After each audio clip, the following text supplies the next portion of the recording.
The sky above New Harmony burned red as another orbital defense platform exploded. Ambassador Zeralex watched from the tall windows of the Emergency Council chamber, her crystalline exoskeleton reflecting the distant fires.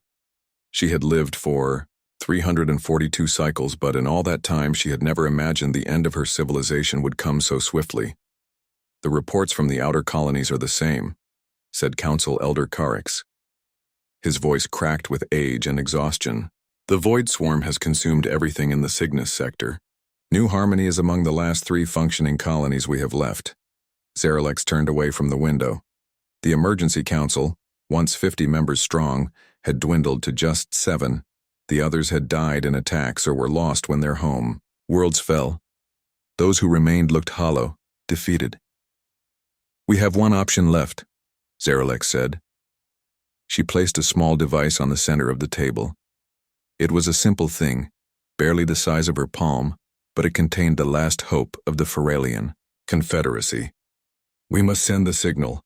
A murmur passed through the council members. The signal was their final gambit, a desperate plea encoded with the coordinates of their remaining colonies and the sum of their technological knowledge. It would broadcast across all frequencies throughout the galaxy. "Who would come?" asked Elder Tizix. "The Mandarins refused our call 3 cycles ago. The Vex Collective has sealed their borders. The Krethak withdrew their ambassadors when the Void Swarm breached the Cygnus border." "There are other species," Zeralex insisted. "Younger, races we have not approached. Too young to help," Tizix countered. "Too primitive. We have no choice," Zeralex said firmly. "We send the signal, or we face extinction alone." After hours of debate, the vote was cast. The signal would be sent.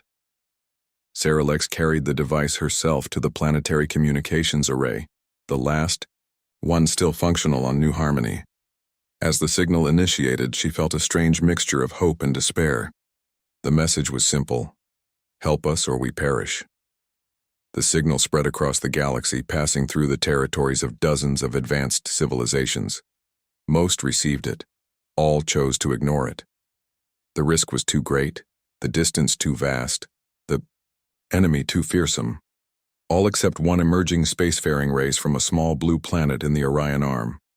Captain Allison Reed of the Earth Alliance vessel. Intrepid was finishing her daily inspection when the alert came. The Intrepid was not a large ship by military standards, a mid-sized exploration and diplomatic vessel with a crew of 120. They were patrolling the outer colonies, a routine mission that had been uneventful until now. "Captain, to the bridge," came the voice of Lieutenant Paul Martinez over the communication system. Reed made her way quickly through the ship's corridors. The crew moved with purpose around her, but she noticed the tension in their movements. Something had happened. On the bridge, Martinez stood at the communications station, his face pale as he worked the controls. "What is it, Lieutenant?" Reed asked as she took her seat in the command chair. "We've picked up a signal, Captain. Unlike anything I've ever seen before. It's coming from several thousand light-years away, from the direction of the Cygnus Arm." "Put it through."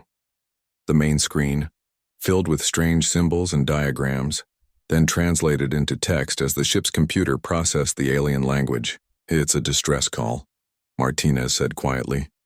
"From a civilization calling themselves the Feralian Confederacy. They're being wiped out by something called the Void Swarm." Reed read the message with growing concern. The Feralians had included detailed information about their enemy, a relentless, hive-minded species that consumed all organic life in its path. They had also included star charts, technological specifications, and the coordinates of their remaining colonies. "Have any other Earth ships picked this up?" Reed asked. "Yes, Captain," replied Communications Officer Lisa Doyle. "Alliance Command has received the signal. They're analyzing it now, but..." She hesitated. "But what, Officer Doyle?" "But the preliminary decision is non-intervention. The threat assessment indicates that engaging with this void swarm would put Earth and all our colonies at risk of discovery and attack." A heavy silence fell over the bridge. Reed studied the star charts on the screen. The Feralian colonies were, indeed, far away, in a region of space humans had barely begun to explore. How long would it take us to reach the nearest Feralian colony at maximum speed? Reed asked. Navigation Officer Jack Peterson calculated quickly. 27 days, Captain. But Alliance regulations clearly state that we should not engage in— I know the regulations, Officer Peterson, Reed interrupted. I also know that when we founded the Earth Alliance, we swore to uphold certain principles. One of them was to answer distress calls when we had the means to help. Reed stood up and faced her bridge crew. She saw uncertainty in their eyes, but also determination. The Feralians have shared everything with us. Their technology, their knowledge, their vulnerability. They've trusted us with everything they have left. I intend to honor that trust. Science Officer Samantha Gray spoke up. Captain, if I may, the Void Swarm sounds unlike any threat we've encountered. If they've defeated a civilization more advanced than ours, all the more reason they need help, Dr. Gray, Reed replied. Lieutenant Martinez, send a message to Alliance Command. Inform them that the Intrepid is responding to the Feralian distress call under my authority as captain. And if they order us to stand down, Martinez asked. Reed smiled grimly. Then I suppose you'll have to tell them we're experiencing communication difficulties. Officer Peterson, plot a course to the coordinates provided in the Feralian message. Maximum speed. Course plotted, Captain, Peterson confirmed after a moment. Reed took a deep breath. This decision could end her career, or worse, lead her ship and crew to destruction. But she couldn't ignore the plea of a dying civilization when she had the means to answer. Engage, she ordered. The Intrepid changed course, its engines pushing to maximum output as it headed toward the distant stars of the Cygnus Arm. As the ship accelerated to its top speed, Reed wondered how many other civilizations had received the Feralian signal and chosen to look away. In the darkness of space, a single human ship raced toward a war zone that had defeated species far more advanced than humanity. It wasn't much, just one ship with a determined crew. But for the Feralians watching their defenses crumble, it would be the first ray of hope they had seen in years. The humans were coming. Against protocol, against overwhelming odds, against common sense itself. They were coming because someone needed help and they could give it. The journey to Feralian space took 25 days. Captain Reed used this time to prepare her crew for what they might face. The Intrepid was not a warship. It carried only basic weapons and shields designed for minor skirmishes with pirates, or rogue mining operations, not full-scale war. We need to understand their biology, Reed told Dr. Samantha Gray in the ship's lab. The Feralians sent detailed information about themselves. Learn everything you can. Gray nodded as she studied the alien data. Their physiology is fascinating. They have crystalline exoskeletons and 4 arms. They breathe a mixture of oxygen and argon. Their body chemistry is silicon-based rather than carbon-based like ours. Will we be able to communicate face-to-face? Reed asked. Yes. Their atmosphere mix is safe for us with minor adjustments to oxygen levels. And they included their language database in the signal. The universal translator should work with some fine-tuning. Throughout the ship, other preparations continued. Engineer Maria Lopez worked with her team to adapt their technology to be compatible with Feralian systems.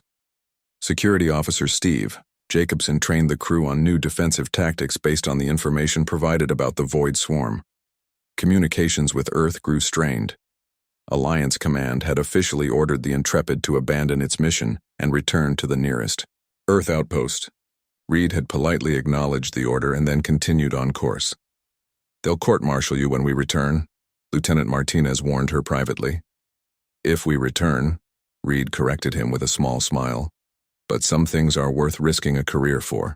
On the 25th day, the Intrepid dropped out of faster-than-light travel at the edge of the Nexus Prime system, home to one of the last Feralian colonies. The sight that greeted them was worse than they had imagined. The space around the planet was filled with debris, the remains of defense platforms and ships. The planet itself showed signs of bombardment with huge scars visible on its surface even from orbit. Life signs? Reed asked tensely. Officer Peterson checked his sensors. Yes, Captain, concentrated in underground structures. Several thousand Feralian life forms detected. Any sign of the Void Swarm? Not in this system, Captain, replied Tactical Officer Eric Chen, but long-range sensors are picking up unusual energy signatures at the edge of the sector. They could be scout ships. Reed nodded grimly. Open a channel to the surface. After several tense minutes, a response came. The main screen showed a Feralian face. 4 glowing eyes set in a crystalline head structure. Expressions alien, but the shock clearly visible even to human observers. This is Captain Allison Reed of the Earth Alliance vessel, Intrepid, Reed said clearly. We received your distress call and have come to offer assistance. The Feralian seemed unable to speak for a moment. When it did, the voice was melodic, yet strained. I am Elder Carrix of Nexus Prime Colony. You came. We had given up hope that anyone would answer our call. We're here now, Reed said simply. We request permission to send a team to your surface to coordinate our efforts. Granted, Carrix replied quickly. We will send landing coordinates, but I must warn you, our situation is dire. Void Swarm scouts have been probing our system. A larger attack force will follow soon. Reed turned to Dr. Gray. Prepare your first contact team. I want you on the surface in 2 hours.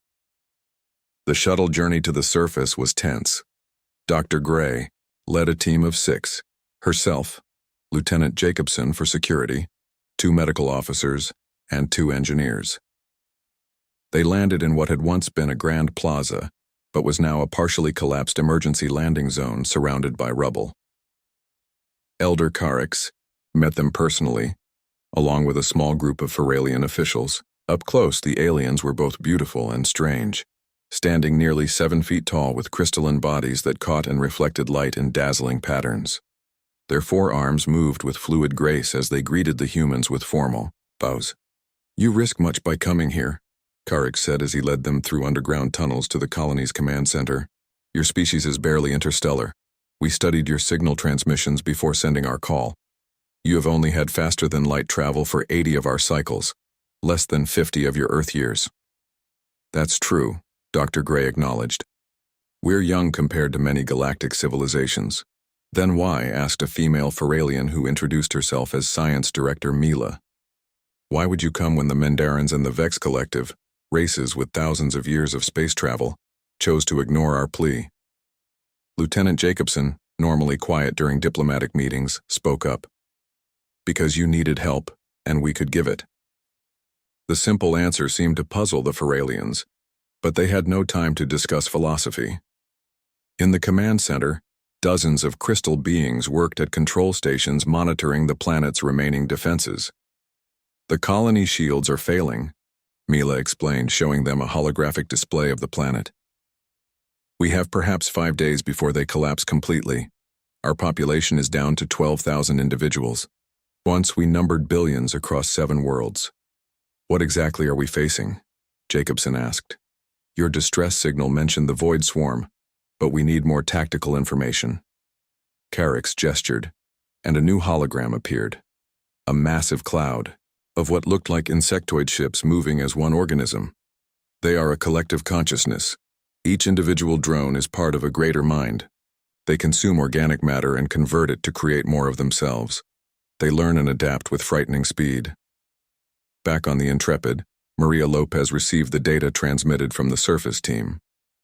Captain, she called to Reed, I think we can adapt our shield technology to reinforce the colony's defenses, but it would mean taking our ship's shields offline. Do it, Reed ordered without hesitation. Captain, Chen interrupted from Tactical, long-range sensors just picked up multiple contacts entering the system. Comparing to Feralian data, they match Void Swarm signatures. Scout formation, Adwai, least 30 vessels.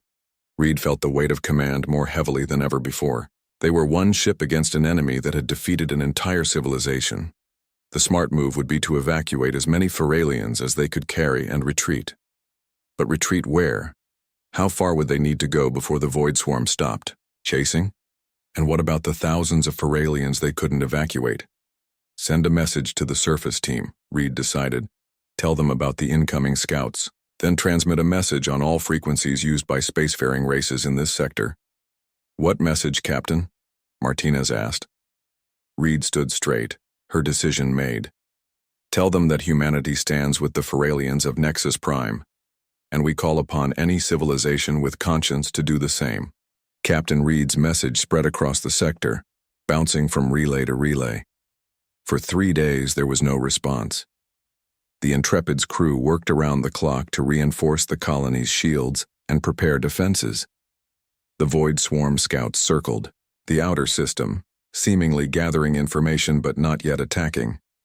On the 4th day, as hope began to fade, the sensors lit up with new contacts.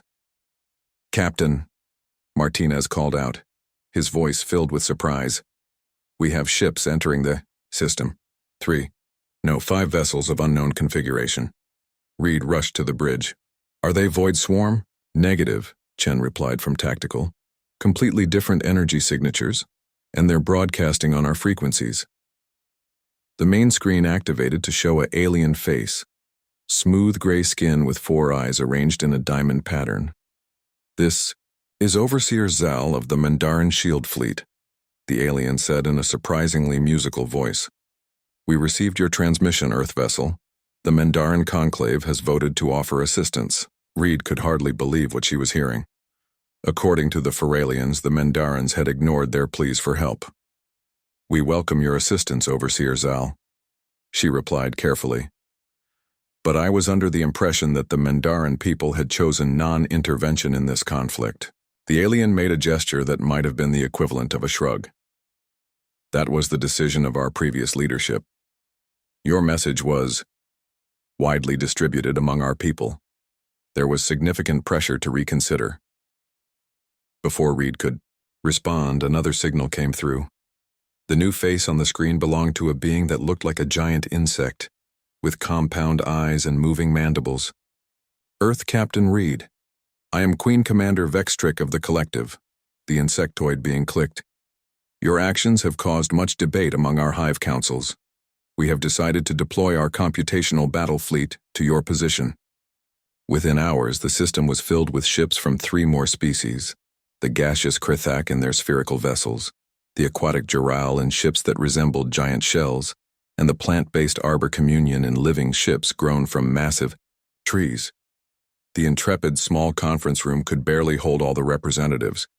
Elder Carrick stared in amazement at the gathering of species that had previously abandoned the Feralians. "Why now?" he asked simply. "Why help us now when you refused before?" The Krithak representative, a swirling cloud of gas contained in a mechanical suit, moved forward. "The humans shamed us," it said, its voice coming from a translator device. "They have a fraction of our technology, a fraction of our experience in space. Yet they came without hesitation when we, the elder races, cowered behind our borders. We have been watching," added Vextrick of the Collective. "When the human ship arrived alone, we thought they were simply foolish. But then they began adapting their technology to help your colony. They offered to sacrifice their only vessel to protect people they had never met. Such behavior is unexpected." As the aliens talked, a new alert sounded. Lieutenant Martinez checked his console.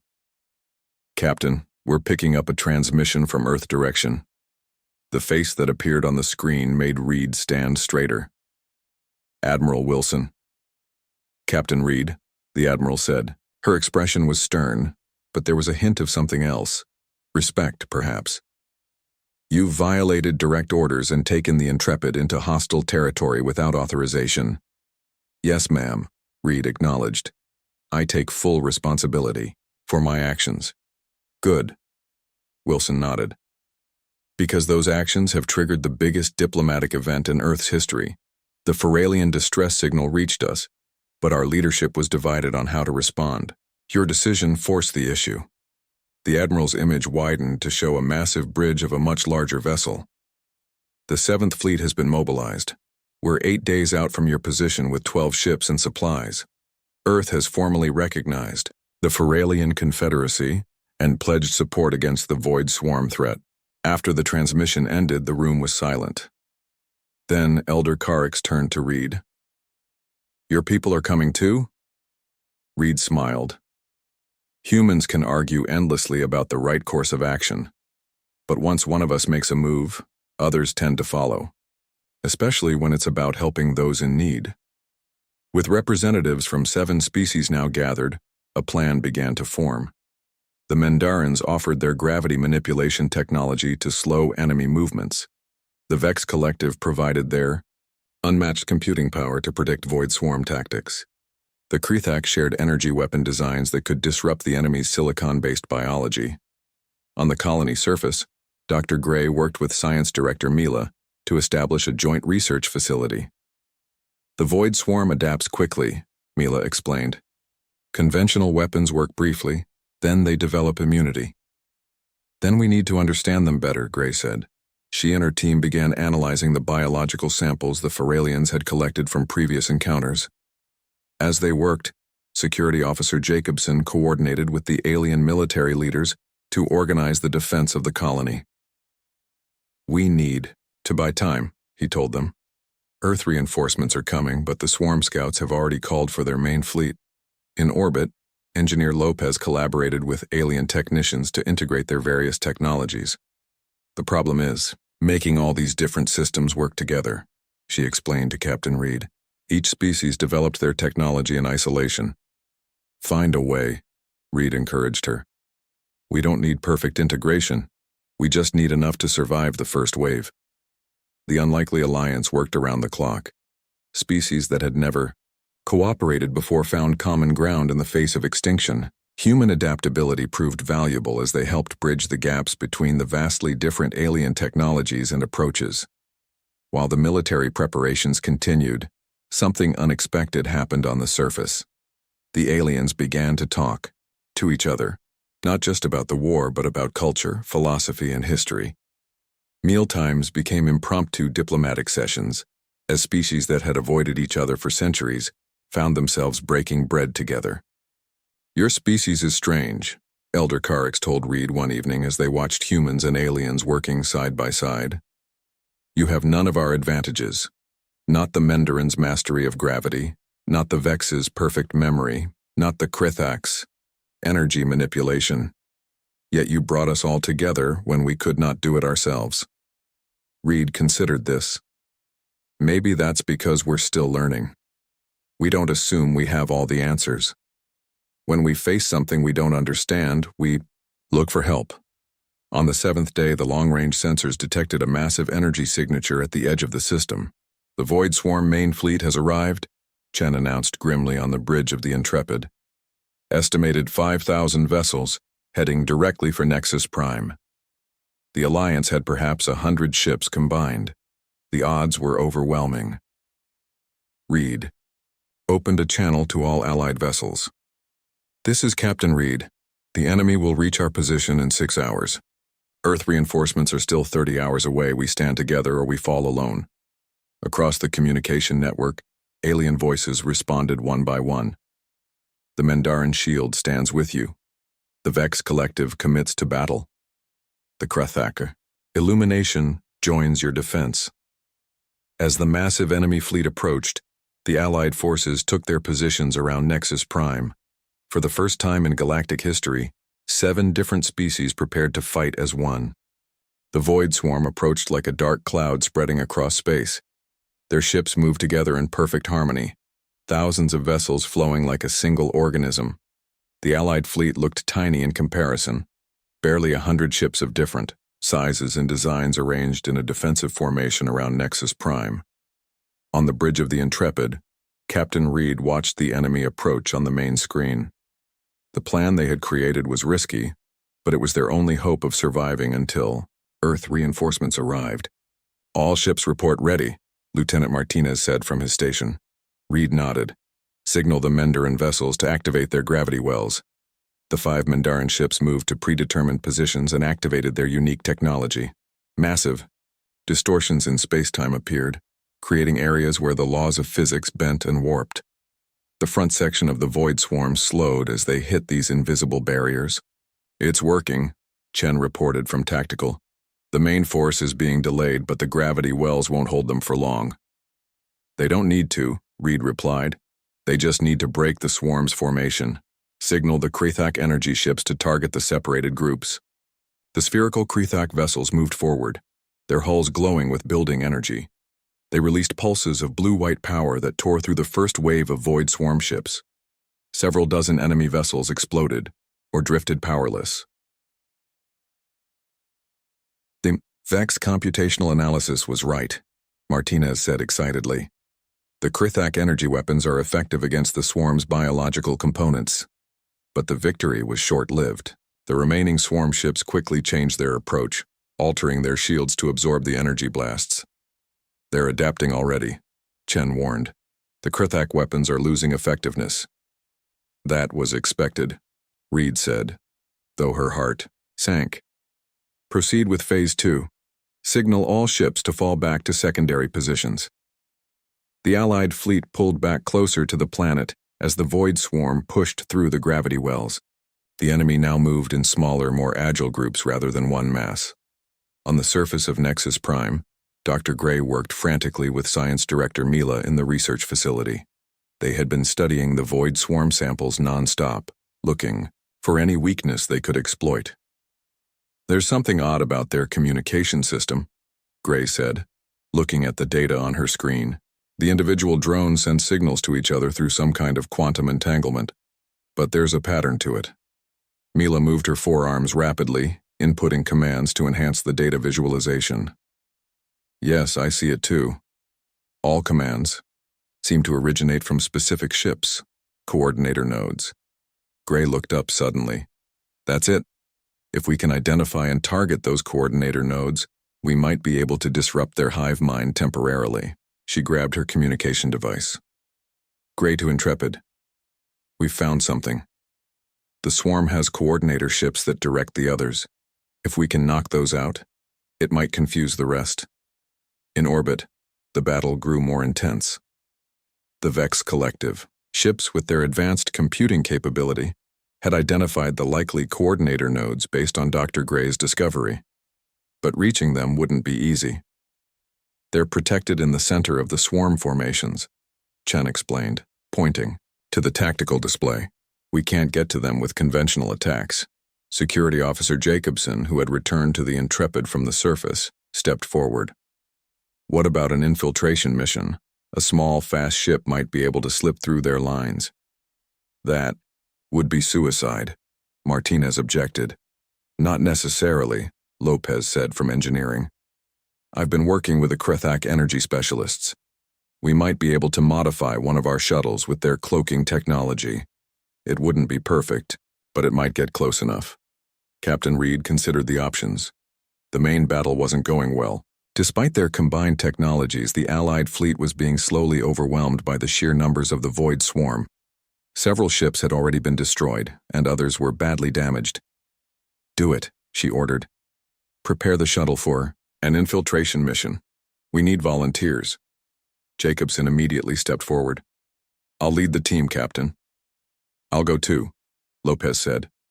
The modifications will be complex. You'll need an engineer on board. 5 others volunteered, 2 human crew members and 3 aliens, a Mendarin gravity specialist, a Vex tactical analyst, and a Krithak energy technician. Together, they represented the first truly mixed-species strike team in galactic history. As they prepared for the mission, Reed addressed the ship. All units, this is the captain. Our infiltration team will launch in 10 minutes. All ships must create a diversion to cover their approach. This is our best chance to hold out until Earth reinforcements arrive. The shuttle, hastily modified, and renamed Shadow Dancer by its crew, was ready for launch.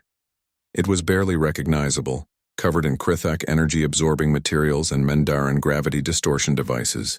Its engines had been enhanced with Vex computational systems to help it navigate the chaotic battlefield. Remember, your primary target is those coordinator nodes, Reed told Jacobson as he prepared to board. If you can disrupt even a few of them, it might give us the edge we need. Jacobson nodded, his face serious. We'll get it done, Captain. The battle reached new intensity as the Allied fleet launched a coordinated attack on the Void Swarm front lines. It was a desperate move, ships charging directly at an enemy that outnumbered them 50-1. But it served its purpose. With the swarm focused on the main attack, the Shadow Dancer slipped away from the Intrepid's shuttle bay and disappeared into the darkness of space. using the Mendaran gravity technology to bend light around its hull and the Krithak energy-absorbing materials to hide its heat signature. The small ship navigated through the edge of the battlefield. Inside, the mixed crew worked in tense silence. They had trained together for less than 6 hours, yet their lives now depended on perfect coordination.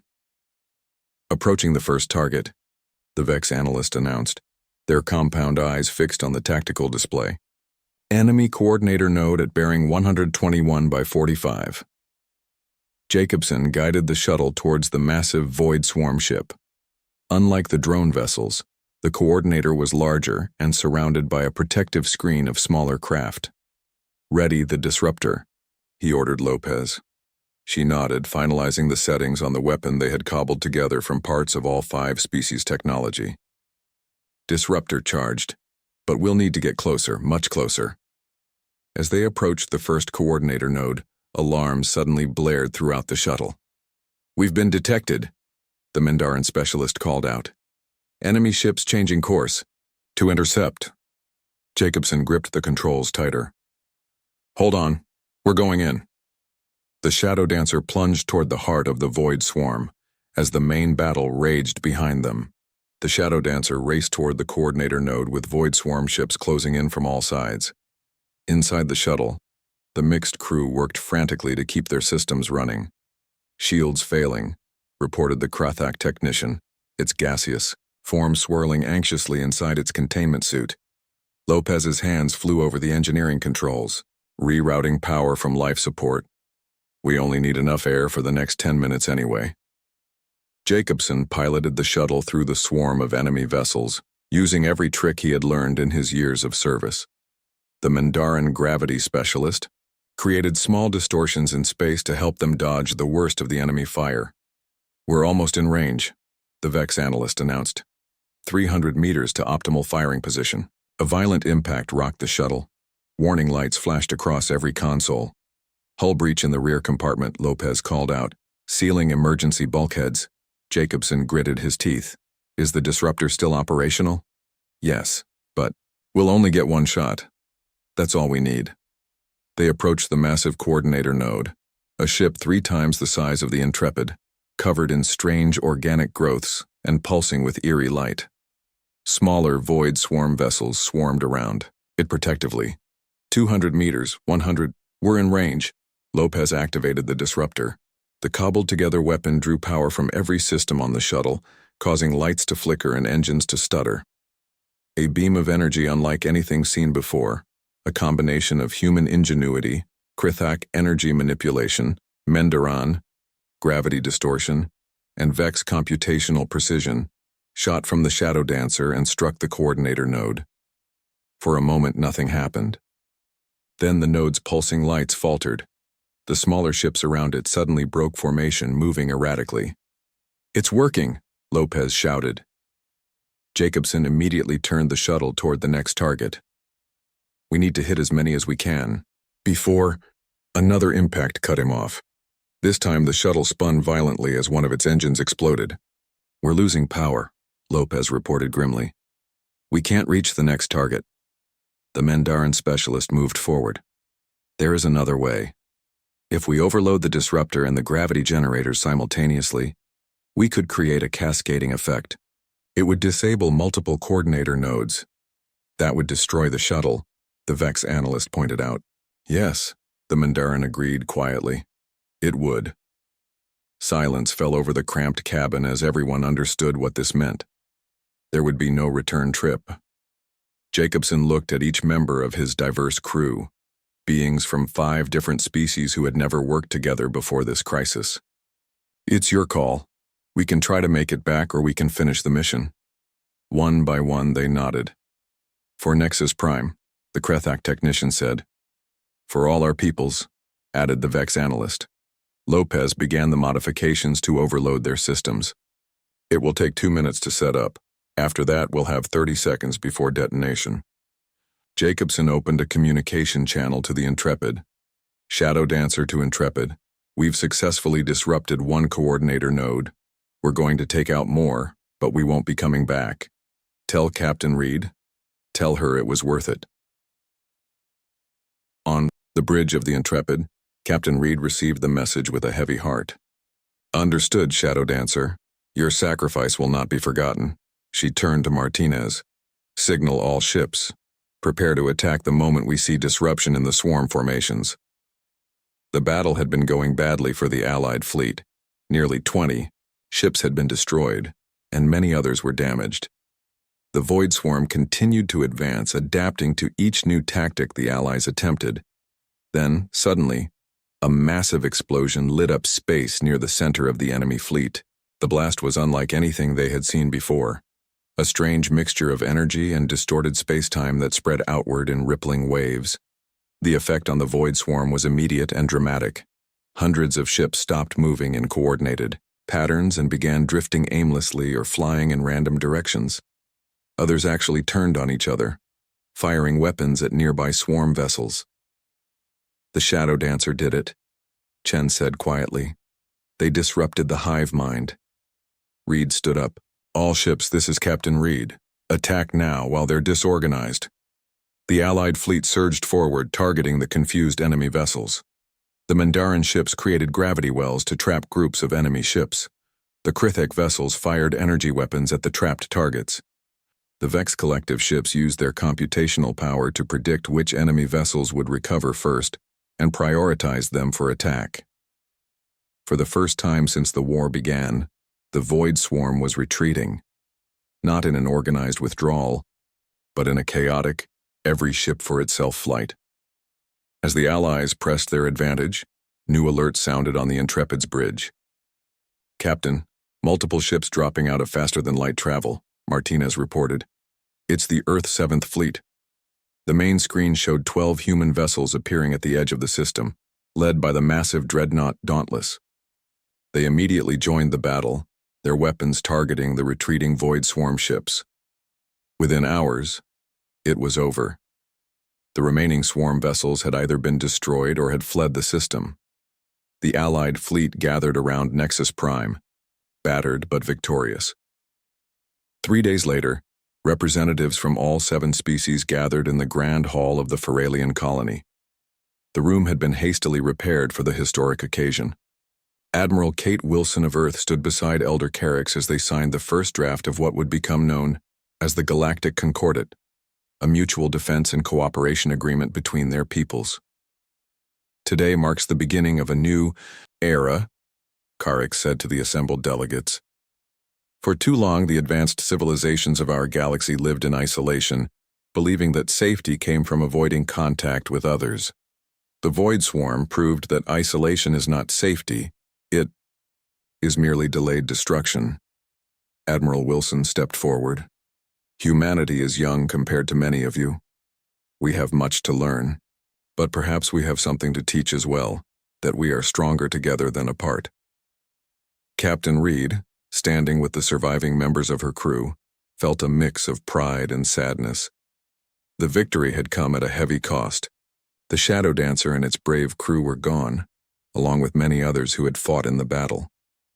As if reading her thoughts, Dr. Gray touched her arm. They didn't die for nothing, Allison.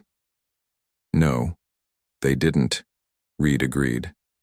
They died to save others, not just their own kind, but beings from worlds they had never even heard of before. Outside the hall, the sky above New Harmony was clear for the first time in years. The orbital defense platforms were being rebuilt, now with technology from all 7 allied species. Ships moved back and forth between the planet and the orbiting fleet, scientists, engineers, and diplomats working together to strengthen their new bonds. In the years that followed, humanity became known throughout the galaxy not for their technology or their military strength, but for something far more valuable, their willingness to help strangers in need. When the call came, only humans had answered, and in doing so, they had taught the older races a lesson they had forgotten. True civilization isn't measured by technological advancement, but by compassion. The Void Swarm would return. Everyone knew that. But next time, they wouldn't face divided worlds fighting alone. They would face a united galaxy, standing together because humans had shown them how.